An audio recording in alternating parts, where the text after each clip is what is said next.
Good morning class 8 student. बेटा आज हम हमारी पाठ्य पुस्तक रुचिरा में रुचिरा का तृतीय भाग जो है हमारा, उसमें हम पाठ 1 सुभाषितानी के बारे में पढ़ेंगे। ये है हमारी पाठ्य पुस्तक रुचिरा। आज हम इसमें पाठ 1 सुभाषितानी के बारे में पढ़ेंगे। सुभाषितानी सुभाषितानी क्या होता है? सुभाषितानी अच्छे वचन। इस सुभाषित सुभाषित शब्द सुभाषित दो शब्दों के मेल से बना है। सु का अर्थ है सुंदर, मधुर, और भाषित का अर्थ है वचन, यानी कि सुंदर वचन। इस प्रकार सुभाषित का अर्थ है सुंदर वचन। इस पाठ में सूक्ति मंजरी, नीति शतक, मनुस्मृति, शिशुपाल वदम, पंचतंत्र आदि से रोचक और उदार विचारों को उदार जो विचार हैं उनको उभारने वाले श्लोकों का संग्रह किया गया है। यानी कि इन जो मेन पुस्तक हैं ये, इनमें से श्लोकों को लिया गया है। जैसे फर्स्ट श्लोक है हमारा, गुणा गुणज्ञेषु गुणा भवन्ति ते निर्गुणं प्राप्य भवन्ति दोषा सुस्वादु तोया प्रभवन्ति नद्य समुद्रम आसादय भवन्ते पेया। यानी कि इसमें हमें गुणों के बारे में बताया गया है कि गुणा जो गुण होते हैं, गुणज्ञेषु गुणज्ञेषु गुणवान व्यक्ति में, गुणा गुण भवन्ति होते हैं, जो गुण होते हैं वो गुणवान व्यक्तियों में गुण होते हैं। ते निर्गुणम प्राप्य, ते वे सब, निर्गुणम निर्गुणों को, प्राप्य प्राप्त करके, वे निर्गुणों को प्राप्त करके, अर्थात गुणहीन व्यक्ति को प्राप्त करके, भवंती हो जाते हैं, दोषा दोष बन जाते हैं। कि गुना जो गुण होते हैं, जो अच्छे गुण होते हैं, गुणवान व्यक्तियों में वो गुण होते हैं। ते निर्गुणम प्राप्य, और वो जो गुण है हमारे, वो गुणहीन व्यक्ति को प्राप्त करके, निर्गुणम प्राप्य गुणहीन व्यक्ति को प्राप्त करके, भवंती दोषा दोष बन जाते हैं। सुस्वादु तोया प्रभवंती नद्यां, कि जिस प्रकार नदियां जो हैं सुस्वादु सुस्वादिष्ट, तो ये पानी से, जल से, प्रभवंती उत्पन्न होती हैं। कि जिस प्रकार नदियां हैं वो स्वादिष्ट जल से उत्पन्न होती हैं, उनका नदियों का जो जल है, नदियों का पानी सुस्वादिष्ट होता है, स्वादिष्ट होता है। किंतु समुद्रम आसादय, समुद्रम समुद्र में, आसादय मिलकर, भवन्ते अपेय अपेय, उनका जो पानी है वो अपेय न पीने के योग्य रह जाता है। कि उसी प्रकार कि जिस प्रकार गुण जो होते हैं वो गुणवान व्यक्तियों में गुण होते हैं, लेकिन ते निर्गुणम प्राप्य भवन्ति दोषा, वो निर्गुणों को प्राप्त करके, गुणहीन व्यक्ति को प्राप्त करके वो दोष बन जाते हैं। सुस्वादु तोया प्रभवन्ति नद्य, कि जिस प्रकार नदियां अपने स्वादिष्ट जल के साथ, सुस्वादु तोया अपने स्वादिष्ट जल के साथ, प्रभवन्ति पर्वतों से निकलती हैं, स्वादिष्ट जल से उत्पन्न होती हैं। समुद्रम आसादय, समुद्र में मिलकर वे नदियां अपेय, उसका पानी जो है अपेय अपेय पीने के योग्य नहीं रहता, अर्थात उन नदियों का पानी भी पीने के योग्य नहीं रहता। तो इसका भाव क्या है कि हमें संगति में हमारे गुणों को विकसित करना है, कि हमारे अंदर अच्छे गुण होने चाहिए। किंतु होते हैं अच्छे गुण, परंतु वो निर्गुणों लोगों के साथ कुसंगति में रहकर वो गुण भी क्या है, हमारे दोष बन जाते हैं। इसी प्रकार से दूसरा श्लोक देखो, साहित्य संगीत कला विहीन है, साहित्य संगीत कला विहीन है, साहित्य संगीत कला विहीन है, विहीन साहित्य और कला से, साहित्य संगीत और कला से रहित, साक्षात पशु पुच्छ विषाणहीन है।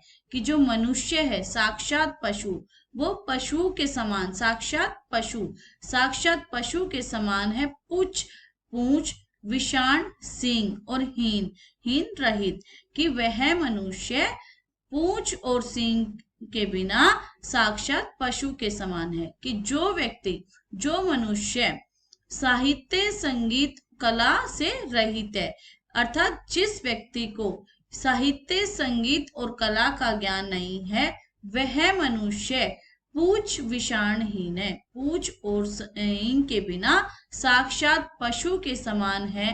तृणम न खादान अपि जीव माने तद भाग्य देयम परम पशुनाम। तृणम घास, न नहीं, खादान अपि खाते हुए भी, जीव माने जीवित है, कि जो घास न खाते हुए भी जीवित है। तत् भाग्य देयम परम पशुनाम, तत् यह तो भाग्य देयम, भाग्य उदय है कि यह तो परम सौभाग्य है कि वह परम पशुनाम, वह तो पशुओं का परम सौभाग्य है कि वह घास फूस न खाकर, यानी कि पशु के समान किसको बताया गया है, मनुष्य को, कि यह तो पशुओं का परम सौभाग्य है कि वो घास फूस न खाकर भी जीवित है। अर्थात मनुष्य की तुलना किससे की गई है, जो साहित्य संगीत और कला से रहित मनुष्य है उसको बिना सींग और पूंछ के पशु के समान बताया गया है कि जो घास न खाते हुए भी धरती पर जीवित है। यह तो पशुओं का परम सौभाग्य है, यह तो उन मनुष्यों का जो पशु के समान है उनका परम सौभाग्य है। थर्ड देखो, थर्ड श्लोक है आपका, लुब्धस्य नश्यति यश पिशुनस्य मैत्री नष्ट क्रियस्य कुलम अर्थम परम से धर्म। विद्या फलम व्यसनिने कृपणस्य सौख्यम राज्यम प्रमथ सचिवस्य नराधिपस्य। कि यहाँ पे किसके बारे में बताया गया है, एक लालची व्यक्ति के बारे में बताया गया है कि लुब्धस्य लालची व्यक्ति का, नश्यति नष्ट होता है, ये नश्यति वर्ड हम लास्ट में करेंगे। लुब्धस्य लालची व्यक्ति का, यश, यश होता है सम्मान। पिशुनस्य मैत्री, पिशुनस्य चुगलखोर, चुगली करने वाला जो व्यक्ति है उसकी मैत्री दोस्ती। नष्ट क्रियस्य कुलम, नष्ट क्रियस्य जो कर्महीन व्यक्ति है, जो कार्य न करने वाला व्यक्ति है उसका कुल, कुलम कुल, उसका परिवार। अर्थ परस्य धन धर्म, अर्थ परस्य कि जो अर्थ धन को, परस्य धन को अधिक महत्व देता है। धनवान व्यक्ति, धनी व्यक्ति जो होता है, जो धन का लोभी व्यक्ति होता है उसका धर्म। विद्या फलम व्यसनिने, व्यसनिने होता है बुरी आदतें वाला, बुरी आदतों वाले व्यक्ति का विद्या का फल। कृपणस्य सौख्यम, कृपणस्य कंजूस व्यक्ति का, सौख्यम सुख, कंजूस व्यक्ति का सुख।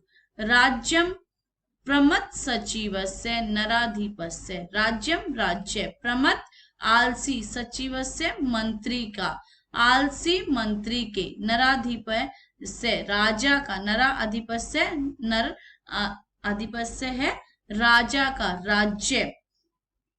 फिर से देखो, लुब्धस्य नश्यति यश, लुब्धस्य लालची व्यक्ति का यश सम्मान। पिशुनस्य मैत्री, चुगलखोर व्यक्ति की दोस्ती।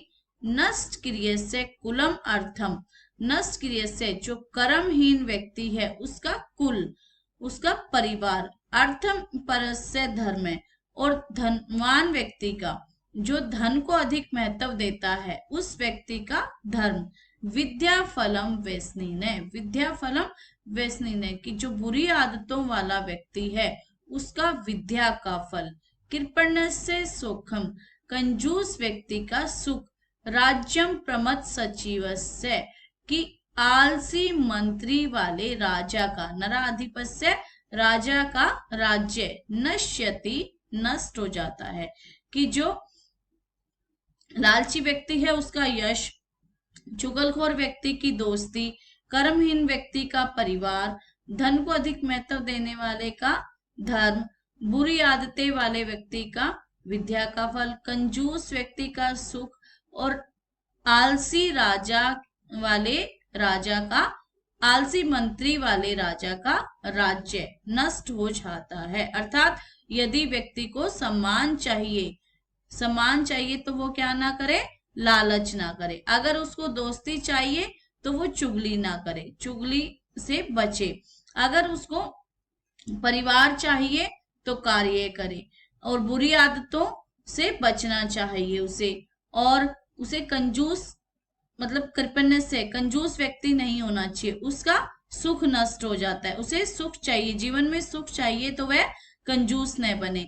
और उसको उसको चाहिए, सत्ता को बनाए रखना है, एक उसको अच्छा राज्य चाहिए, तो उसका मंत्री आलसी नहीं होना चाहिए। इसी प्रकार हम आगे करेंगे। 4th श्लोक है हमारा, पित्वा रसम तु कटुकम मधुरम सम्मानम माधुर्य एव जन्येन मधुमक्षिका असै संतस्तथैव समसज्जन दुर्जनानां श्रुत्वा वचन मधुर सुक्तम रसम सृजन्ति। कि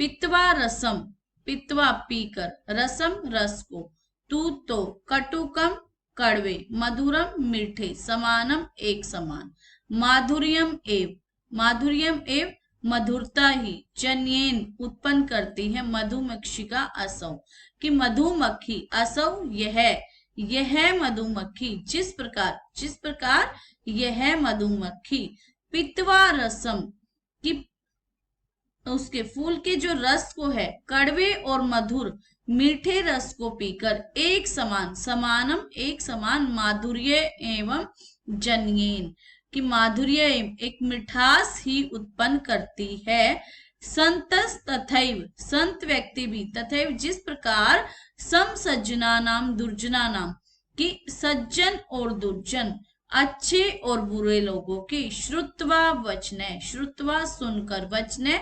वचनों को सुनकर, मधुर सुक्त रसम सृजंती, मधुर सृजन रसम, सुक्तम रसम, कि मीठे सुक्त रस को ही, सुक्ति रूपी रस का ही, सृजनती सृजन करता है। कि जिस प्रकार, फिर से देखो, कि पित्वा रसम तु कटुकम मधुरम समानम माधुर्य एव जन्येन मधुमक्षिका असु, कि जिस प्रकार यह मधुमक्खी मीठे अथवा कड़वे रस को एक समान पीकर, माधुर्यम एव जनयंती, मिठास ही उत्पन्न करती है, संत तथैव, उसी प्रकार संत व्यक्ति भी, सज्जनम दुर्जनानाम, सज्जन और दुर्जन व्यक्ति के समान वचनों को सुनकर, एक समान वचनों को सुनकर, मधुर सुक्तम रसम सृजंती, मीठे सुक्ति रूपी रस का ही सृजन करते हैं। अर्थात सज्जन लोग जो हैं, जिस प्रकार सज्जन लोग, सज्जन और दुर्जन किसी से भी स्वभाव न करके, एक भेदभाव न करके, दोनों की बातों को अच्छी प्रकार से सुनते हैं, दोनों से अच्छी प्रकार बातें करते हैं, उसी प्रकार मधुमक्खी भी क्या करती है, मीठे अथवा कड़वे दोनों रस को एक समान पीकर भी मधु का ही निर्माण करती है। उसी प्रकार सज्जन व्यक्ति भी एक दूसरे की, सज्जन और दुर्जन दोनों लोगों की बातों को सुनकर एक समान व्यवहार करता है। तो ये था हमारा बेटा 4th श्लोक। आज हम इतना ही करेंगे, इससे आगे हम अगली कक्षा में